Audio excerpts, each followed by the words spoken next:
Bienvenidos a otra vuelta a la historia, este programa que busca ver la historia con nuestro presente, dialogar con nuestra fe.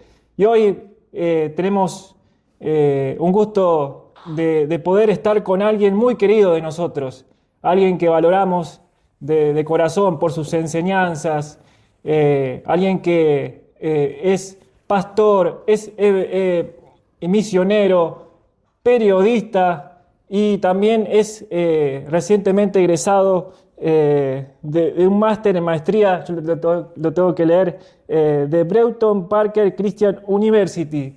Realmente alguien que ama a Dios y hoy es un orgullo de poder estar con nosotros. Y aparte es padre de familia y yo lo digo un poquito bajo y próximamente abuelo.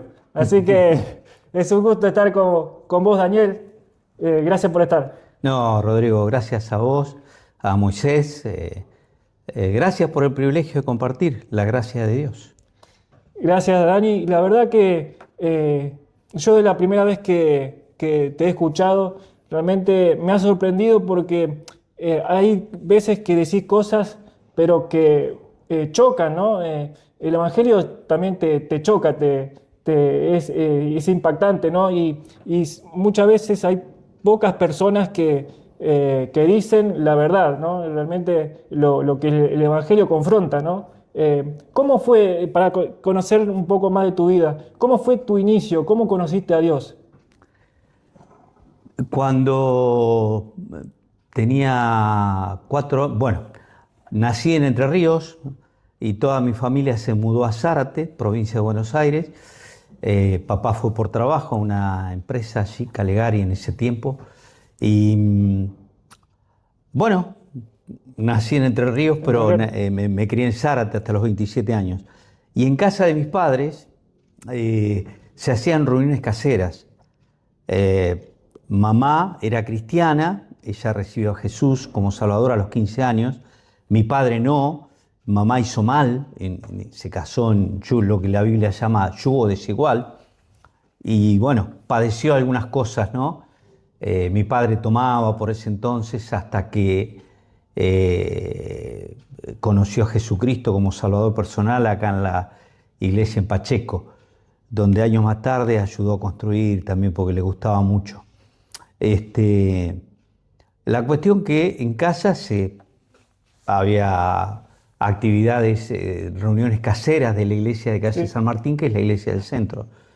Y bueno, escuché el Evangelio desde chiquito, somos soldaditos, siervos del Señor, un montón de coros venían a mi mente, pero a los 17, 18 años comencé con un vacío tremendo, así que me acuerdo, me ahogaba con actividades, con amigos, con todo lo que este mundo llama diversión o lo que uno puede decir, esto me realiza, me satisface. Y bueno, me acuerdo, volvía de un viaje de vagar, de Brasil, y venía tan vacío, y venía mirando la ruta, y esto es la vida, después de la muerte, ¿qué? Y bueno, llegué a casa y le pedí a mi papá la Biblia, eran como las 4 de la mañana, y ahí en mi... 4 de la mañana. Claro. ¿Lo levantaste? ¿Estaba durmiendo él o está Sí, despierto? no, él te atendía a cualquier hora, esa particularidad tenía papá. La cuestión que le pido la Biblia y abro y me puse a leer Job, el libro de Job. Tenía mucho menos conocimiento de lo que tengo ahora de la Biblia, ¿no? Sí, sí, sí. Y ahí Dios le contesta a Job cara a cara.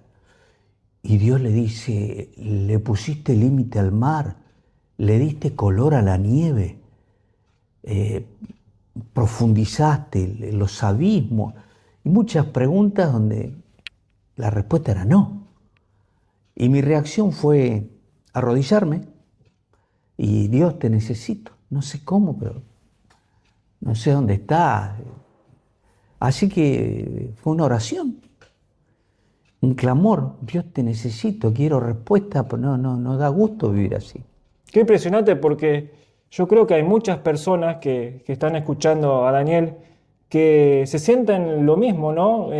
con tanta tecnología que hay, se sientan tan solitarios, ¿no? O sea, hay personas que se sienten encerrados, ¿no? Y te pasó a vos que estuviste en el colectivo, ¿no? Mirando solitariamente la ruta y ahí ¿qué sucedió, ¿no?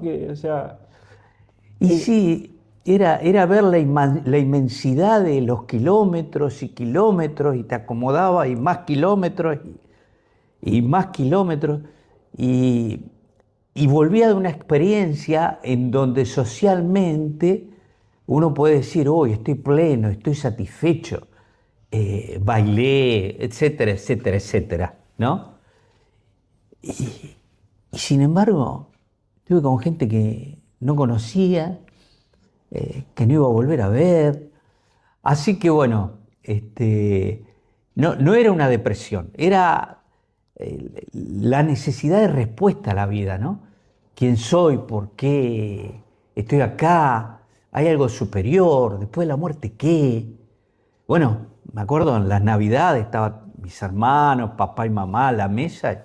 Yo decía, ¿y después que se mueran, dónde van a estar? ¿por qué crees que la gente no quiere hablar de la muerte o no piensa en la muerte o qué hay más allá de la muerte? ¿Por qué crees que no se habla así en la familia o entre amigos?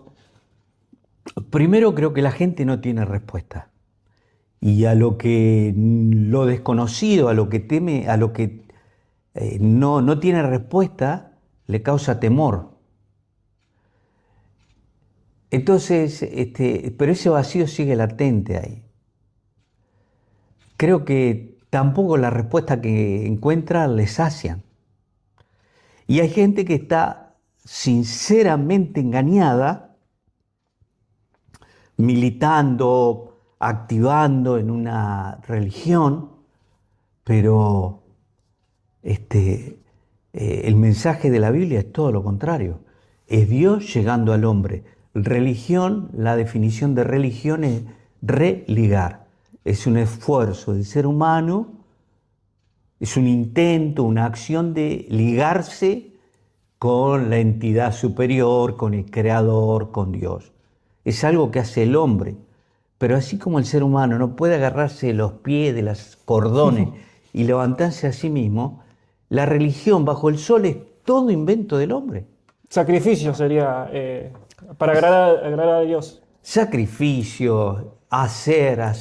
Mirá, la otra vez hablamos de la India, 3000 y algo de dioses creo que tiene. Cuánta pobreza. Aparte de tantos dioses, cuánta pobreza hay, ¿no? Espiritual y también pobreza económica. Y el común denominador de todos esos dioses es que piden un sacrificio. Dame, dame, dame. Pero cuando uno va al Dios de la Biblia, es al revés. De tal manera amó Dios al mundo que dio. O sea, ahí te encontrás con una respuesta. Busca a Dios. Bueno, el Dios de la Biblia no te pide. El Dios de la Biblia te da. Y nos ama tanto, dice, que dio a su único hijo para que muera por nosotros. Así que esa madrugada, luego de orar, en mi habitación, solo, no existen las casualidades, sino la causalidad. La fuerza superior que es Dios, o como le llama la nueva era, la energía. Dios, la persona de Dios, hizo que entre a trabajar el hijo de uno de los pastores de la iglesia de Zárate, de calle San Martín 19, la iglesia del centro. ¿Dónde Y, fue tu primera iglesia ahí? claro, y donde hacían reuniones caseras, los ancianos de ahí hacían reuniones caseras ¿Y en mi casa. cómo llegaste o sea, conociste a este pastor y este pastor te invitó a su iglesia? Eh, Lo que pasa es que yo lo conocía de vista a este muchacho, porque los padres iban a casa, Ah, claro. pero yo no quería saber nada. Estaba Escuchaba, rebelde. estaban allá, me iba a otro lado. No quería saber nada. Hasta que, bueno, me invita, me acuerdo Juan Carlos, me invitan a una reunión de jóvenes, fui a un club bíblico de jóvenes un sábado. En ese momento era un jovencito Raúl Ferrero, que lo tuvimos de Sí, visita sí, acá. sí, sí, sí. Así que después fuimos a comer pizza con todo el grupo. Y estaba Raúl ahí. Y al sábado siguiente escucho, llego a la iglesia totalmente cambiado el local. Y habían invitado a un predicador, José Jordán, el que estuvo el otro día. Sí, sí, sí. Y esa noche recibí a Cristo como mi Salvador personal. Tremendo, ¿no? Y de ahí, me acuerdo, fue un 30, perdón, fue un Sí. 30, un 23 de junio del año 1984. Y de ahí no pasó un día en que no haya leído la Biblia. Máximo puede haber sido un día. Y muchas veces piensan, no, leer la Biblia es aburrido. Miren, Dani, todos los días va leyendo y siempre va aprendiendo alguna cosa. La verdad que, ¿cómo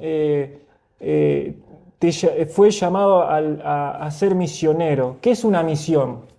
Bueno, en la Biblia no existe la palabra misionero, pero está lo que sería la gran comisión, que es para todos los cristianos. Ir por todo el mundo y predicar el Evangelio. El Evangelio no es una religión, el Evangelio es un mensaje, y es el mensaje de las buenas noticias de Jesucristo, que nos ama tanto, nos amó tanto que murió en nuestro lugar. Nadie nos va a amar como Él. Perdón. Amén. Entonces me acuerdo mis compañeros de escuela, de secundaria, del barrio, decían, che, no venís más a bailar, che, no haces esto, che. Y mi respuesta sencilla y veraz era, no lo necesito, tengo algo mejor que me sacia, me contenta. Y nadie me obligó a dejar de fumar, a dejar de decir malas palabras, porque Jesucristo es una persona, es una realidad. Entonces Él dijo, id por todo el mundo y predicad el Evangelio. Esa es la gran comisión. En Hechos 1:8 dice, me seréis testigos, Jerusalén, Judea, Samaria y hasta lo último de la tierra. Esa es la misión que tenemos, ser testigos de la persona de Cristo, de su mensaje, que te sacia, te salva, te llena, te hace pleno. Y bueno, fue mi placer compartir aquello que me hizo también, el Evangelio. Qué hermoso, ¿no? Cómo Dios cambia las vidas a las personas realmente. Hoy muchos se usa el psicólogo o una religión, el budismo, pero Dios, ¿no? Como a Dani le ha cambiado su vida, puede cambiar la tuya también. Es verdadero, realmente. Y eso es lo que él decía, que es una buena noticia, ¿no? Jesucristo que vino al mundo, Dios Así mismo. Así es. Qué bueno que ha sido el Señor para con nosotros. Y Dani, estuviste en Formosa también, en una iglesia. ¿Estuviste mucho tiempo ahí en Formosa? Por 4 meses no fueron 20 años. En este proceso tiene mucho que ver mi esposa, Laura. Laura, todo lo opuesto a mí. Primero porque mujer, soy varón. Yo estaba sirviendo al Señor, me fui a estudiar al Instituto Bíblico, a Palabra de Vida, y bueno, durante los meses de enero y febrero tienen un hotel en el sur de Argentina, y ahí servíamos los alumnos, otros iban a otros países o volvían a sus países, otros quedaban en San Miguel del Monte, en el campamento. Entonces, yo fui al Pichi. Y Pichi Traful, el Pichi Traful Río Negro. es en el sur del país, sí. Sobre la ruta nacional Los Siete Lagos, a 55 kilómetros Hermoso lugar, de San Martín de los Andes. Es un paraíso. La mano de Dios fue muy generosa ahí. Entonces, en el hotel cristiano viene una turista con 2 amigas, 2 colegas de profesión. Y ahí conocí a Laura, por primera vez la vi. Y como yo estaba pidiéndole a Dios una compañera para formar un hogar, para servirle, cuando conocí a Laura, supimos los 2. Así que al año y algo nos casamos, y como una consecuencia de lo que estamos haciendo, del compromiso que teníamos, por ejemplo, Laura, a los 10 años recibió a Jesús como Salvador personal. Le pidió a Jesús que sea su Salvador. En ese momento el papá la llevó porque lo invitaban al papá a predicar a distintas iglesias. Y dice Laura, yo tenía 10 años, pero supe que tenía pecado y que necesitaba perdón y que necesitaba que Jesucristo me limpie. A los 10 años. A los 10 años. Es muy hermoso escucharla. Entonces, ella es autodidacta, estudió en otro instituto bíblico, pero de chica le gustaba estudiar los viajes de Abraham. Ella entiende mucho de geografía. La cuestión que Dios tocó su corazón, porque así como Dios llamó a Abraham, dice, sin conocerla, ¿no? Dios la preparó a ella por su lado. Ella le dijo, Señor, donde tú quieres que vaya, voy a ir. Y bueno, por mi parte, Dios tocó mi corazón con un predicador que escuché. Después me acuerdo que había Tiempo de Creer, era un programa que hacía la Iglesia Transparente. ¿Salía por radio, puede ser? O... por televisión, todos los domingos a las 6 de la tarde, creo. Y ahí contaban su testimonio futbolistas profesionales. Y en ese momento el hermano Luis Palau dijo unas palabras y Dios tocó mi corazón y dije, Dios, no quiero pasar por esta vida, quiero ser un siervo. Y bueno, empezamos a servir al Señor juntos en la iglesia calle Hamburgo, acá en Capital Federal, en Parque Chas, no había jóvenes, empezó a crecer el grupo de jóvenes, un lindo grupo, y en ese interín nos proponen de FEMA. FEMA es la Fundación Evangélica Misionera Argentina. La fundación está compuesta por ancianos de distintas iglesias y ellos apadrinan a misioneros. Así que... ¿Por todo el país? ¿Tienen en el sedes? mundo. Hay misioneros en España, en Marruecos, un montón de lados. 100 y algo, creo. Y ahí te trasladaron a Formosa. Ahí nos propusieron, nos dijeron, mirá, Formosa, FEMA compró una propiedad a 3-4 cuadras de la plaza del centro, el misionero que está ahí se va a otro lugar, así que... ¿Cuál es la diferencia entre una iglesia de Formosa y Buenos Aires? O sea, por el tamaño de gente, de los hermanos, las costumbres, la cultura, ¿cambian o son diferentes la vida de acá o de allá? ¿Qué pudiste ver? Bueno, es compleja la pregunta, porque un tema es la cultura. La cultura, así como Mendoza limita con Chile y se escucha el acento chileno, los chilenos, Mendoza está influenciada por Chile. Formosa está influenciada por Paraguay. Jujuy está muy influenciada por Bolivia. Entonces, Formosa es prácticamente una provincia de Paraguay. El formoseño nato, el formoseño nacido en Formosa, tiene tíos, primos, parientes, amigos y... Cruzando el río Pilcomayo. Exacto, de Paraguay.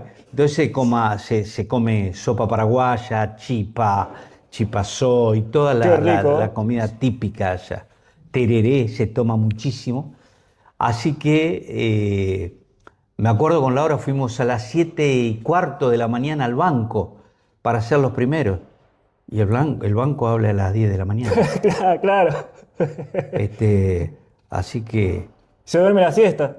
Oh, totalmente. Yo cuando llegamos golpeé 4 o 5 puertas y no te digo. Me habían mandado una encomienda para que le dé a uno de los pastores más importantes de allá y le golpeé la puerta como 4 o 5 veces. Oh, y me dijo, usted está en Formosa.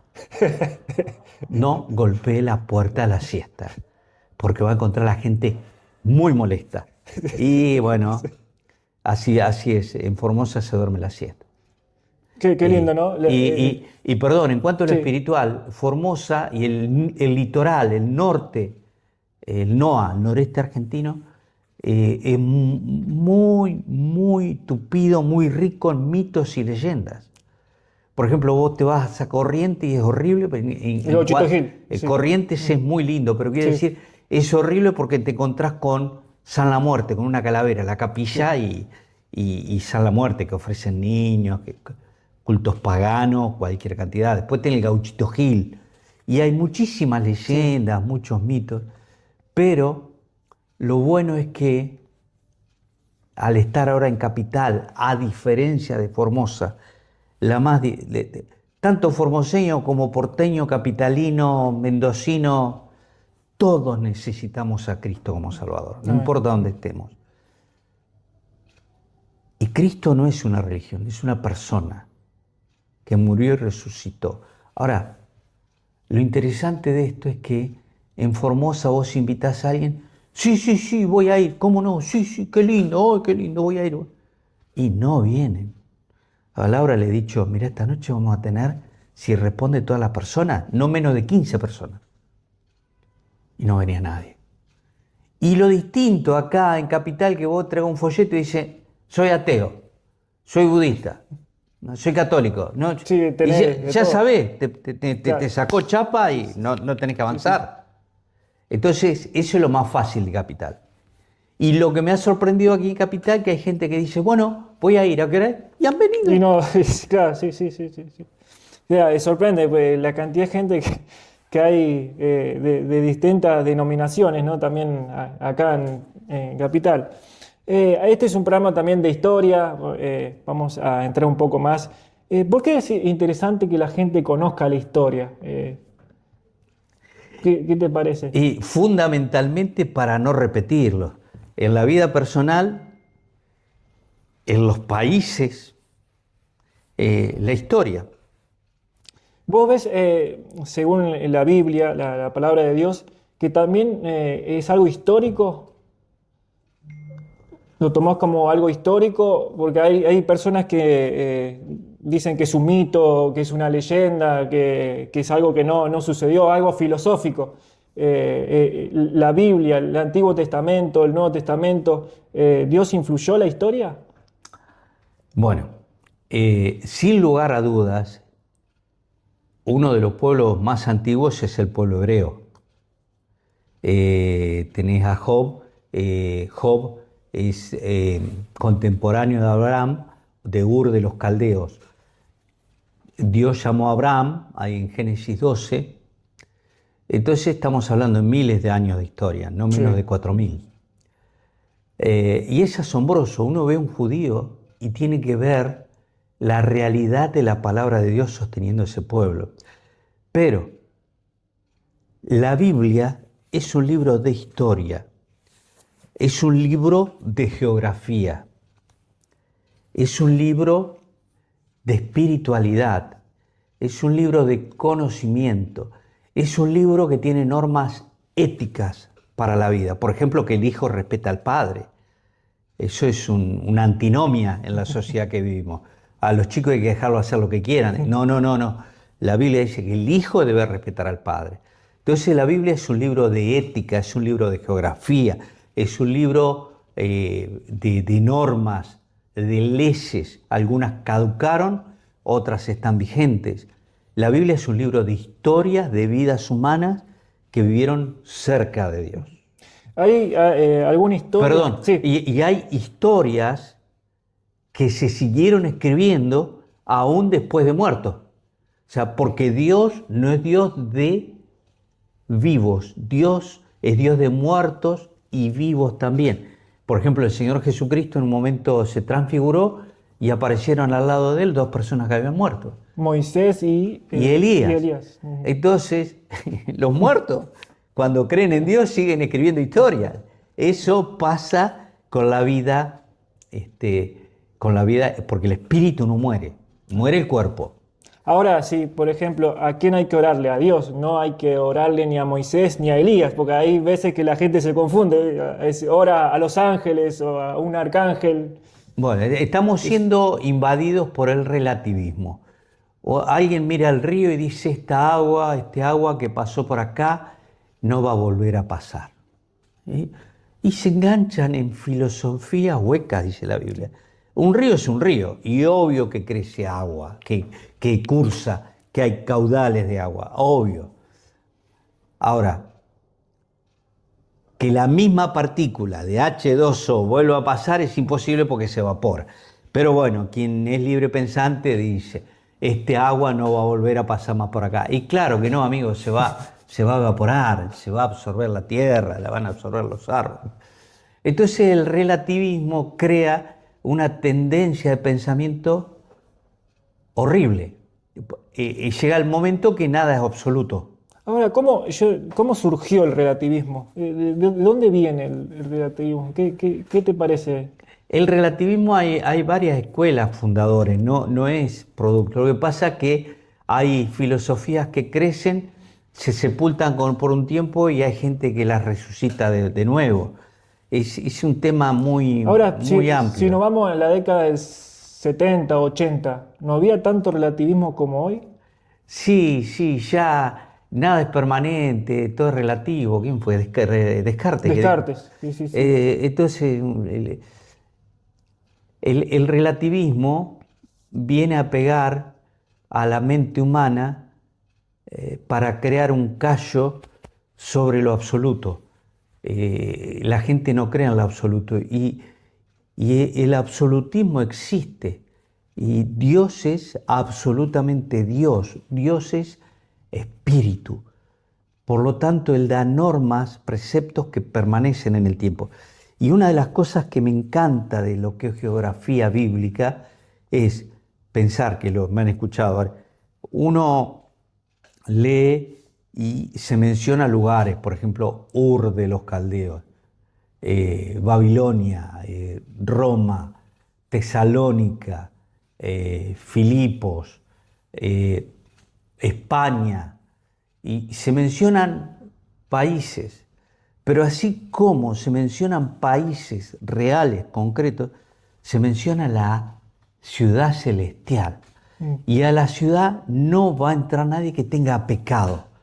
Ahora, ¿cómo hacemos para librarnos del pecado? La Biblia dice que Dios amó tanto que nos vio en nuestro pecado. Es imposible que alguien meta la mano y saque de su pecado. ¿Dónde está? ¿Cómo lo toco? Bueno, Dios nos ama tanto que Jesucristo murió por nosotros y la sangre de Jesucristo nos limpia todo pecado. Ahora, hay gentes he escuchado a gentes decir, no, el padre ha sido malo porque lo dejó matar a su hijo. ¿Qué pensás de eso? Bueno, por otro lado, escuché personas que se le ha muerto el hijo y dijeron, ¿dónde está Dios? Cuando se moría mi hijo. Y la respuesta está en la Biblia. Dios está en el mismo lugar que estaba cuando su hijo moría. Y ahí responde la pregunta que vos decís también. Dios nunca dejó de ser Dios. Y su trono eterno no se inmuta por eventos tristes. Tristes, claro que sí, que es algo triste que se muere un hijo. Y ninguno quisiéramos pasar por eso. Pero aún en eso, Dios nos da el ejemplo.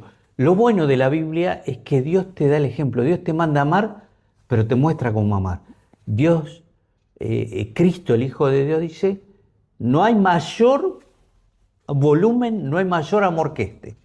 Bueno, que uno ponga su vida por sus amigos. Y uno dice, Jesucristo, ¿qué estás diciendo? ¿Que hay que morir por los amigos? ¿Y él qué hizo? Bueno, te lo voy a mostrar. Morí en la cruz por ti. Tremendo, ¿eh? Es increíble porque no hay ni un libro que pueda decir eso, ¿eh? Ni el Corán, ni ningún otro libro que haya demostrado esa fidelidad de Dios, ¿no? hacia el hombre. ¿Qué episodio de la historia el de la Biblia te marcó así que sea revelante para tu vida? Hay muchos, pero decir un episodio que podrías decir. Me fascina Génesis 6, el diluvio. Me fascina Ezequiel 37, el valle de los huesos secos. Es tremendo, un hombre como Ezequiel, qué valiente, ¿no? El Espíritu de Dios le dijo, Ezequiel, estos huesos han de vivir, y Ezequiel estaba parado frente a un ejército de huesos secos. Y Ezequiel dice, Señor, tú lo sabes. O sea, si yo pudiese explicar un milagro, no sería un hombre, sería Dios. Los milagros no se pueden explicar. uno puede dar una definición. El milagro es el poder de Dios ordenando los elementos, las circunstancias, para que confluencias a un propósito definido. Yo puedo decir eso, una definición de milagro. El milagro es la capacidad de Dios para revertir las leyes naturales que Él ha creado. Otra definición. Pero los milagros se creen. Sí, sí. O crees o no crees, es así. No lo podés, por la ciencia no lo podés asegurar. Como alguien dijo, que lo repito porque todos nosotros, creo en su mayoría, a excepción de la gente vegana, todos comemos carne roja. Esa vaca tiene carne roja, come pasto verde y da leche blanca. Explícame eso. No, pero no lo aceptamos. Lo aceptamos, sí. Jugamos en el pastito porque no nos lastimamos, tomamos la leche calentita y comemos el churrasquito. La vida misma es un milagro, ¿no? Ver el sol, la luna, las estrellas, un nuevo nacimiento de una persona, de un bebé, es un nuevo, un milagro. Bueno, y para finalizar... Perdón, sí, un hombre, sí. un cristiano, él nació sin manos y ejecuta la guitarra con los pies. Y él dijo así: muéstrame una mano y te voy a mostrar un milagro. ¿Ves que están ahí? No sabemos verlo. Tremendo, tremendo. Para finalizar ya, ¿qué desafíos tenemos nosotros como cristianos, como iglesia? ¿Qué desafíos tenemos por delante? Ser santos. Ser santos. Pero ser santos como yo soy santo. Y ser santo no es ser tonto, perdón la expresión, no es ser aburrido. El santo juega a la pelota, pero no insulta. El santo no patea, no se venga. La palabra santo quiere decir apartado, apartado de practicar el pecado. ¿Qué es pecado? Transgresión a las leyes de Dios, desobedecer a lo que está escrito. Y el santo se puede casar, se puede tener hijos, disfrutar del matrimonio, comer algo rico, sin pecado, porque es lo que Dios creó. Y el gran desafío para la iglesia es que seamos santos, porque cuando la gente ve una vida de alguien que vive cerca de Dios, percibe un olor especial. Esta persona tiene algo, y eso es lo que debemos ser. Amén. Amén. Gracias, Dani. La verdad que es un gusto de poder escucharlo, la sabiduría que tiene Dani, realmente, cómo Dios ha usado en su vida y que Dios te siga usando por más años. Amén. En la iglesia y por tu familia. Vamos a estar orando por él, por Laura también y por sus hijos. Así que, bueno, espero que sea abuelo. Estás ansioso. Amén. Sí. Y bueno, gracias por estar con nosotros. Síganos por las redes sociales. Y bueno, Dios los bendiga y lo esperamos para el siguiente episodio que vamos a estar lanzando. Gracias a todos.